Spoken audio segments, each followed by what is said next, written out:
하나님은 지금도 살아계십니다. 한번 인사하시겠습니다.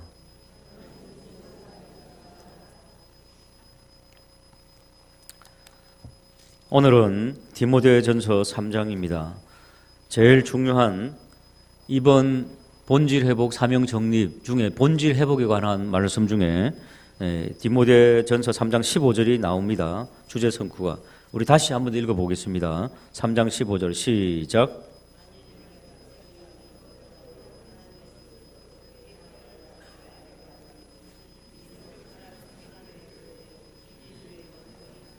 한번 따라하실까요? 진리의 기둥과 터. 이게 어떤 그림이 그려집니까? 하나님의 교회는 진리의 기둥이 든든히 세워져야 된다. 터가 든든해야 된다. 이런 걸 언유법이라고 그러죠. 언유법. 내 마음은 호수요. 그러면 여러분 마음속에 갈릴리 바다가 하나씩 들어가 있는 건 아니지 않습니까? 그런 것처럼 이 하나님의 집을 진리의 기둥. 기둥은 뭡니까? 건물을 받치고 있는 든든한 것을 이야기하지 않습니까? 그러니까 교회를 통해서 진리가 든든히 흔들림 없이 세워져야 한다. 어떠한 풍파와 이단이 몰아닥쳐도 진리를 탁 세워놓고 든든히 세워나가야 된다. 그러니까 늘 드리는 말씀입니다마는 진리, 비진리 문제 아니고서는 서로 용납하고 싸매어주고 안아주고 그런 것이 우리에게 필요하다 하는 것을 말씀하는 것입니다. 그래서 기둥과 터는 견고하게 지킬 뿐만 아니라 또 이것을 어떻게 해요? 잘 전하는 것, 진리를. 그것을 바로 진리의 기둥과 터다 그렇게 말씀하고 있습니다. 자, 그러면은 이 진리와 이 진리의 기둥과 틀을 견고하게 하기 위해서 어떻게 해야 된다고 사도 바울 선생님은 말씀하고 있습니까? 한번 따라 하실까요? 사람이 문제다. 사람이 해답이다. 사람 잘 세워야 된다는 거지요. 옛날에는 이 초대교회 때는 로마의 박해와 압박이 있기 때문에 이런 건물, 예배당 건물이 없었지 않아요.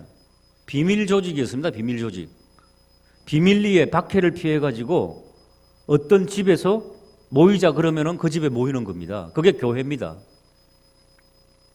우리 교회도 처음 태동될 때 차진주 권사님 댁에서 모였던가요? 그리고 김찬미 권사님께서 그 가정에서 또 내시고 뭐 이런 것들 역사를 통해서 알고 있습니다. 그 가정에서 시작하는 겁니다. 그러니까 지역이 넓지 않습니까? 그러니까 이 가정, 저 가정 쫙 있습니다. 에베소 교회 하면은 뭐 우리 에일 예배당처럼 이렇게 예배당이 있는 게 아니고 에베소 교회가 큰 집들, 자기 집을 공개한 어떤 집 이렇게 여러 개 흩어져 있습니다. 왜? 다 같이 못 모이니까 비밀리에. 흩어져 가지고 거기에 한 명 리더가 세워지는 거지요. 그 세워져 가지고 그래서 거기서 편지, 사도 바울이 전한 편지를 읽습니다. 다 읽고 나면은 또 다른 집사님이 다른 또 모이는 거기에 갖다 주는 거지요. 그래서 순회합니다. 순회. 그 편지를 순회해 가지고 다 읽고 그래서 진리를 공유하는 그런 형태였습니다. 초대교회가. 자, 지금 어떻습니까? 그때 초대교회가 아주 든든히 세워졌습니다. 건물도 없었는데. 그게 바로 구역이란 말입니다. 구역. 초대교회가 보여준 그 모델을 우리가 지금 본질을 회복하는데 그리하니까 그 가정에서 모이니까 소수의 무리들이 서로 같이 신앙을 교제하고 말씀을 깊이 나누고 기도의 제목을 나누니까 가정 구역이 살아나더라는 겁니다. 큰 건물이 없어도 그 이상적인 그 초대교회의 그 모습. 초대교회도 문제가 많았습니다. 그러나 적어도 그들의 신앙의 성장과 성숙은 그 구역을 통해서 일어나더라는 겁니다. 그런데 사람이 문제더라는 겁니다. 각 구역의 사람, 구역장을 세워야 되지 않습니까? 또 몇 지역을 또 감독하는 또 감독이 필요한 겁니다. 자, 오늘 본문 말씀 한번 보시기 바랍니다. 3장 1절 3장 1절 보시니까 감독 나오죠. 감독. 1절에 곧 이 사람이 감독. 그러니까 우리 교회로 따지면 감독이 뭡니까? 구역장이 여러 분 계신데 그 지역을 아우르는 지역장. 이번에 올해는 우리 장로님들께서 7지역으로 나눠가지고 지역장을 지금 감당하시게 되었습니다. 그게 바로 감독에 해당하는 겁니다. 자, 그 다음에 그 뒤에 보시면은 8절에 보면은 집사 나오죠. 예, 집사님들. 그 구역 가정에서 모이다 보면은 섬기는 일을 시작해야 되지 않습니까? 그때는 주로 샌들을 신고 다녔습니다. 샌들. 스래프 신고 다녔기 때문에 먼지가 많이 있으니까 집안에 들어가면은 발이 좀 지저분하기 때문에 항상 문 앞에 대야가 있었습니다. 물독하고. 그럼 물독에 물을 퍼갖고 대야에 부어가지고 오는 사람들에게 발을 씻어드렸습니다. 그게 바로 집사님입니다. 한번 따라할까요? 발을 씻어주는 분. 이게 바로 디아코니아, 디컨. 영어로 디컨이라고 그러죠. 집사. 그러니까 집사님은 발을 씻어준다는 거니까 뭡니까? 봉사하는 분. 오시면은 식사 대접을 서로 같이 해야 되지 않습니까? 그래서 식사 대접 준비하고 하는 이런 부분들을 집사님이 감당했다. 그러니까 지금 진리의 기둥과 틀을 세우는데 뭐 어마어마한 성경 연구, 그거는 사도 바울 선생님이 편지서를 통해서 진리를 다 줬습니다. 읽기만 하면 됩니다. 토론하면 됩니다. 그런데 문제는 뭐냐? 이것을 잘 어우르는 지역장과 구역장과 권찰님이 있어야 되는 것처럼 그때도 그게 있었던 겁니다. 사람의 문제더라는 겁니다. 사람 잘못 세우니까 그 구역이 망가지더라는 거지요. 그래서 잘 구역들을 잘 보살필 수 있는 감독을 세우고 또 구역장을 세우고 또 집사님, 권찰님을 세우고 그렇게. 그래서 원래 장로교 전통은 권찰님은 집사님, 서리 집사님이 되기 전에, 원래는 그렇습니다. 헌법에도 그렇게 나와 있고요. 서리 집사님 되기 전에 이 발 씻어주고 섬기는 것을 잘하기 위해서 권찰을 세웁니다. 원래가 권찰. 그 다음에 그 권찰에서 조금 잘한다 싶으면은 교회를 이제 섬기는 생리를 한다. 그러면 서리 집사로 임명을 합니다. 그 다음에 서리 집사에서 수년간 잘 섬기면은 시무 집사님으로 또 임명을 하고. 사실은 장로교 전통은 그렇게 되어 왔습니다. 자, 어쨌든 오늘 1절 다시 돌아가서 이제 감독. 자, 감독의 그 사람을 세우는 그 기준에 대해서 몇 가지 말씀을 하고 있습니다. 한 10가지 정도. 왜? 중요하니까. 이것은 한 구역만 어우르는 게 아니라 여러 구역들, 여러 가정들을 돌아보셔야 되기 때문에, 그렇기 때문에 이 감독에 대한 그 직분을 굉장히 많이 요구하고 있습니다. 2절 보실까요? 그러므로 감독은 책망할 것이 없으며, 그 책망할 것이 없다는 것이 어떤 거냐? 한 아내의 남편이 되며.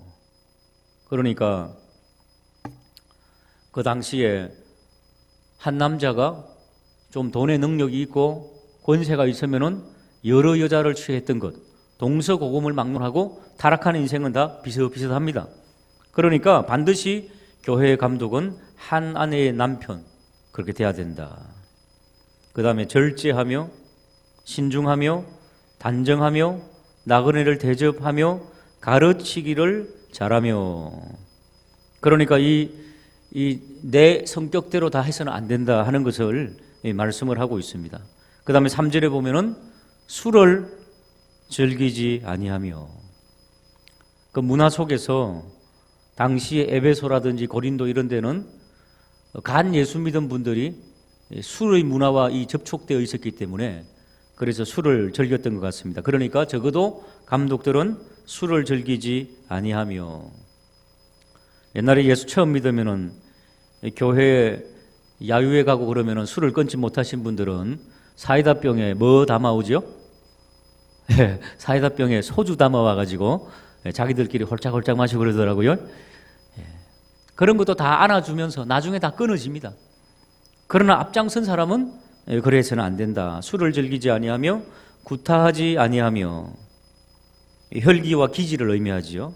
또 오직 관용하며 다투지 아니하며 돈을 사랑하지 아니하며.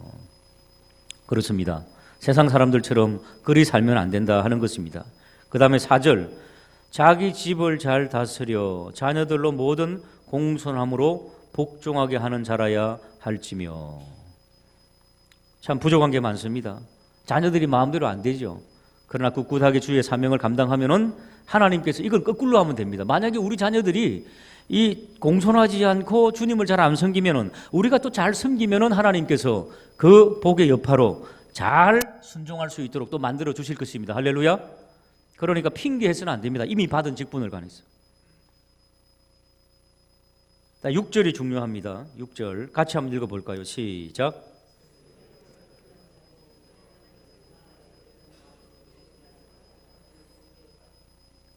새로 입교한 자, 경험이 없는 자, 경험이 없는 자는 너무너무 좋아가지고 성령 충만하고 혼자 성령 충만한 겁니다. 그러니까 둘러보고 왜 새벽기도 안 해? 정죄하고 그래야 된단 말이죠. 그렇기 때문에 교회는 연륜이 있어야 됩니다. 몇 년 정도 이렇게 연륜을 쌓아가지고 그래서 이런 직분들을 맡기는 거예요. 옳습니다. 그래서 새로 입교한 자는 안 됩니다. 조금씩 훈련받아 나가야 되고요. 7절 같이 읽겠습니다. 시작.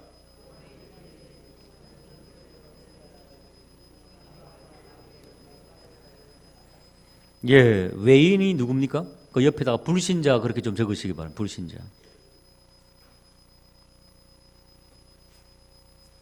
불신자들에게도 칭찬 듣는 자가 돼야 된다는 겁니다. 자, 불신자가 우리 교회 왔는데 저기 집사님 보니까 자기랑 나쁜 짓 할 때 같이 있었던 사람입니다. 네가 뭐냐? 네가 이 교회 집사냐? 와, 나도 집사겠다 막 이러면서 이렇게 되거든요. 그러면은 그 전도가 안 됩니다. 그러니까 불신자들도 저 사람은 정말 진정한 장로님이다, 집사님이다, 그런 말씀. 그렇기 때문에 우리 장로님들, 시무 집사님들, 권사님들 정도 되면은 사실은요, 불신자들 친구가 있습니까 없습니까? 다 세상 친구는 불신자를 싫어해서가 아니라 세상 친구들은 다 점점 정리가 돼버립니다. 왜? 그들처럼 죄를 짓고 못 사니까. 그런데 세상에 한 달이 걸치고 또 교회에 한 달이 걸치면은 반드시 그런 일이 일어납니다.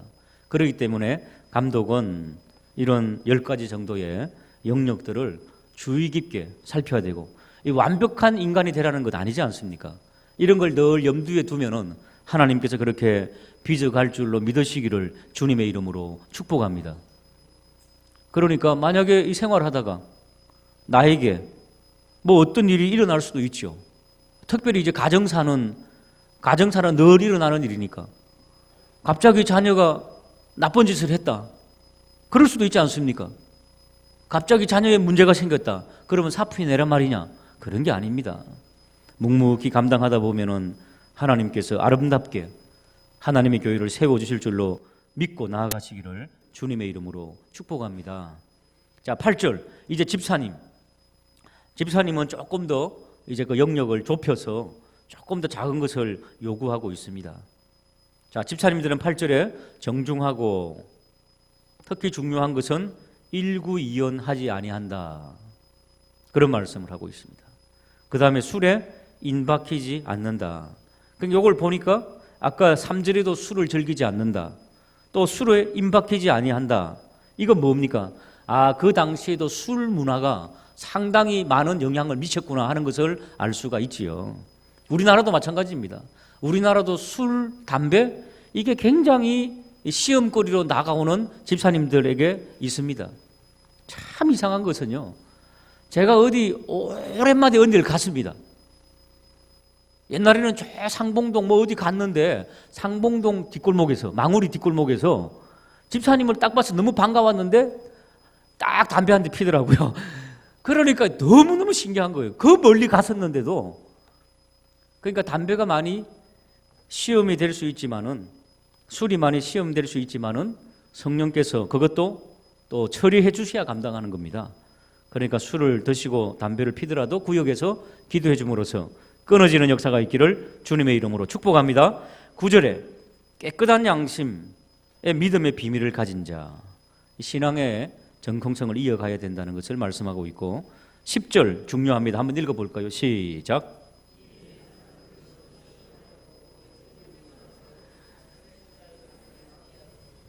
예, 교회는 무슨 다른 거 시험 보는 게 아니지 않습니까? 아니 집사가 아까 뭐라 그랬습니까? 발 씻고 음식 좀 준비하는데 뭐가 그래 대수입니까? 라고 말할 수 있겠습니다만은 하나님의 나라의 성결을 지켜야 되기 때문에 시험해 보라는 것입니다. 그렇기 때문에 교육을 하지 않습니까? 교육을. 그게 필요합니다. 그래서 시험하여 보고 책망할 것이 없으면 이건 뭡니까? 순종할 마음이 있고, 그러니까 집사님은 순종할 마음이 있고 그렇게 나가야 되겠죠. 그 다음에 11절 같이 읽겠습니다. 시작.